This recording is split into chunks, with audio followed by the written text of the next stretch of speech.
ഒരു പൂള് മുമ്പിലുണ്ടായിട്ട് ചാടാന്ന് എങ്ങനെ ഉണ്ടാവും? വെറുതെ വിടും നമ്മൾ. കഴിഞ്ഞ വീഡിയോയിൽ നിങ്ങൾ റിസോർട്ടിൽ എത്തുന്ന വരെയുള്ള കാര്യങ്ങൾ കണ്ടില്ലേ? ഇനി റിസോർട്ടിനകത്ത് എന്തൊക്കെ നടന്ന് നിങ്ങൾക്ക് കാണണ്ടേ? ഉച്ചയ്ക്ക് നല്ല ഫുഡ് കഴിച്ചതിന് ശേഷമാണ് നമ്മൾ റിസോർട്ടിൽ എത്തുന്നത്. നേരെ കയറി കുറച്ച് ഗെയിമൊക്കെ കളിച്ചതിന് ശേഷം ബാഗ് നേരെ റൂമിൽ കൊണ്ടാക്കാൻ പോകും. ഇതുപോലെ ഫീലിങ്സ് തന്നെ റൂമിൽ കയറിയിട്ടില്ല, ഇതുവരെ കണ്ടിട്ടില്ല.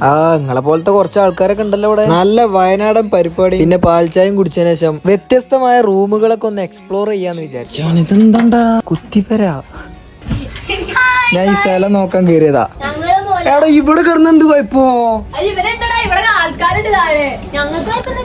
താഴെ ആൾക്കാരി. ഈ ഒരു ചെരുപ്പ് എന്തിനാന്ന് എനിക്ക് മനസ്സിലായില്ല. അറിയണോലൊന്ന് കമന്റ് ചെയ്യണേ. ഇവരെ റൂമൊന്നും കാണാൻ പോയതാ, പക്ഷെ നല്ല രസമുണ്ട്. ഞങ്ങൾക്ക് വേറെ റൂം ഇനി നിങ്ങൾ കാണാൻ പോണേ. ഇത്രയും നല്ലൊരു പൂൾ ഇവിടെ ഉണ്ടായിട്ട് എല്ലാവർക്കും ചാടാൻ മടി. ഞാനാണെങ്കിൽ ചാടി പെട്ടതാ. പിന്നെ പണി എന്ത്, പൂളിന്ന് വെള്ളം നിറച്ചാണ്ട് എല്ലാരും മേത്തുകൂടി കൊണ്ടുപോയി ഒഴിക്കുക. അപ്പൊ എന്തായാലും ഒരു ചാടുമല്ലോ.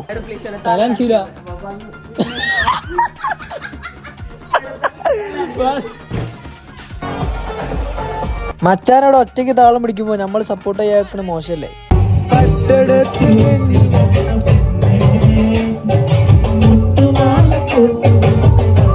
ഒരു സൈഡില് ക്യാമ്പ് ഫയറിന്റെ സംഭവങ്ങളൊക്കെ സെറ്റ് ആക്കി കൊണ്ടിരിക്കുകയാണ്.